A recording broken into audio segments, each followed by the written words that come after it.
Selamat siang, saya Wayan Agustina Pertiwi, saya dari Sisi Januari tahun 2026.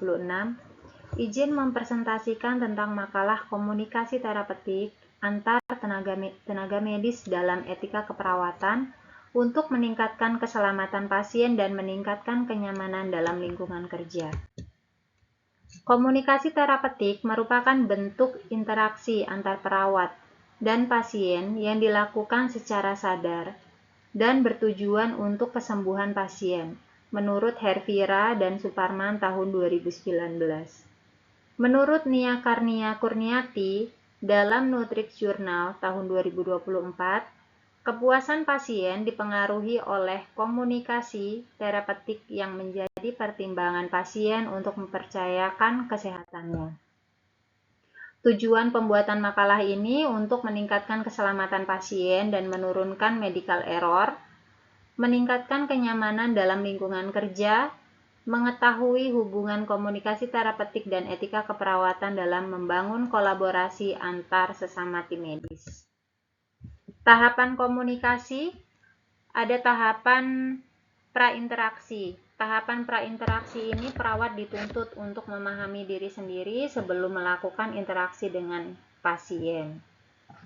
Yang kedua, tahapan orientasi. Tahapan orientasi, perawat dituntut untuk mengetahui kondisi awal atau keluhan yang dirasakan pasien, sehingga perawat harus lebih banyak mendengarkan secara aktif. Mengkaji pola pikir pasien, serta menjelaskan kepada pasien bahwa ada tujuan setelah tercapainya komunikasi tersebut. Kemudian tahap kerja. Tahap kerja merupakan tahapan yang digunakan perawat untuk mengimplementasikan perencanaan perawatan kepada pasien, serta untuk mengatasi rasa cemas pasien, membantu dan memenuhi kebutuhan dasar pasien. Kemudian tahapan terminasi. Tahapan terminasi ini merupakan tahapan akhir dalam berinteraksi, sehingga perawat perlu mengkaji ulang hasil yang telah didapatkan selama proses berinteraksi. Tentang bagaimana perasaan pasien setelah pasien berinteraksi kepada perawat, apakah jauh lebih baik atau malah sebaliknya. Kemudian, dalam mencegah terjadinya insiden keselamatan pasien, tenaga perawat menggunakan background SBAR. Ini banyak digunakan dalam keperawatan. Kemudian dalam komunikasi, baik dengan tenaga medis lain maupun dengan pasien dapat diterapkan 5 prinsip hukum komunikasi efektif, yaitu respect, yaitu sikap menghargai. Saling menghargai dan menghormati antar lawan bicara dapat membangun hubungan yang komunikatif saat bekerja, serta empati. Empati yaitu kemampuan untuk merasakan apa yang dirasakan oleh lawan bicara kita. Audible yaitu didengarkan atau mengerti dengan baik, yaitu kita saat berbincang harus mendengarkan apa yang disampaikan oleh lawan bicara dan mengerti apa maksud tujuan dari pembicaraan tersebut. Kemudian ada care dan clarity, yaitu perhatian dan kejelasan, yaitu menyimak dengan baik pesan yang disampaikan oleh lawan bicara dan memperhatikan maksud dan tujuan dari pesan tersebut. Humble atau rendah hati, yaitu sikap yang menghargai lawan bicara, tidak sombong, terus ramah kepada lawan bicara, serta menghargai lawan bicara. Kemudian, etika dalam keperawatan. Etika merupakan aspek fundamental yang wajib diterapkan oleh setiap perawat dalam menjalankan tugasnya. Hal ini ditegaskan oleh Haddad 2020 yang menyatakan bahwa etika keperawatan memegang peran krusial karena perawat dituntut untuk memahami dilema yang dihadapi, membuat penilaian dan keputusan yang tepat berdasarkan nilai-nilai keperawatan serta mematuhi hukum yang berlaku. Menurut Hasanah 2020 menjelaskan bahwa kode etik keperawatan merupakan seperangkat prinsip-prinsip yang memberi arahan bagi praktik profesional keperawatan dalam interaksi dengan pasien. Menurut Anggawati dan Sari tahun 2016, pemahaman yang baik oleh perawat tentang kode etik keperawatan dapat mengurangi resiko malpraktik dan kelalaian. Ada 8 prinsip kode etik keperawatan. Yang pertama itu otonomi. Otonomi yaitu setiap pasien memiliki hak atau kebebasan untuk menentukan suatu pelayanan medis atau tindakan yang akan dilakukan oleh dirinya sendiri. Kemudian yang kedua, beneficence atau berbuat baik. Ini dapat diartikan setiap tenaga medis yang bertugas harus melakukan hal yang baik kepada setiap pasien yang dirawat sehingga tidak terjadi kejahatan. Yang ketiga, justice atau keadilan, yaitu standar etik yang menuntut setiap tenaga medis untuk memberikan praktik pelayanan sesuai dengan hukum yang berlaku. Kemudian yang keempat, non-malevolence atau tidak merugikan, yaitu praktik keperawatan yang memberikan arahan utuh untuk memenuhi aspek pelayanan medis yang tidak merugikan pasien, baik secara sosial, psikologi, dan secara fisik. Veracity atau kejujuran, yaitu tenaga medis yang bertugas harus berkata jujur, berbuat jujur. Jadi ketika pasien tidak memiliki harapan, perawat atau tenaga medis yang lain harus memberikan kejelasan dan tidak memberikan harapan palsu. Yang keenam, fidelity atau menepati janji, yaitu tenaga kesehatan yang bertugas untuk memiliki tanggung jawab untuk menepati janji kepada pasien pada suatu komitmen. Serta confidentiality atau kerahasiaan.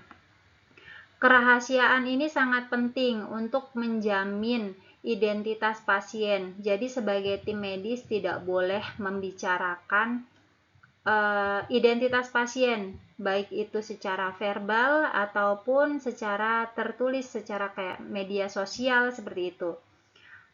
Apalagi di zaman sekarang media sosial dapat dengan mudah diakses oleh semua orang, sehingga sangat krusial apabila tim medis membicarakan pasien melalui media sosial.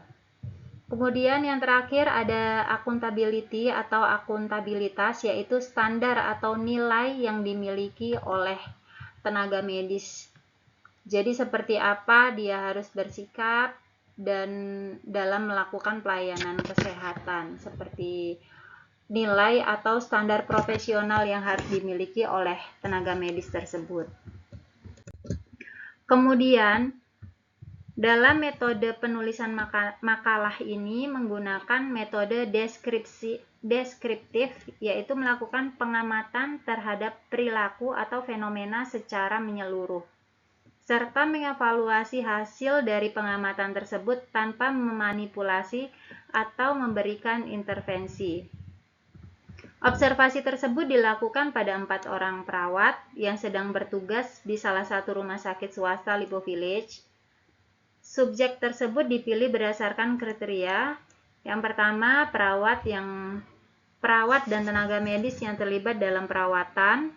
Yang kedua, satu tenaga medis dengan pengalaman kerja kurang dari 10 tahun. Yang ketiga, 3 tenaga medis yang bekerja lebih dari 11 tahun.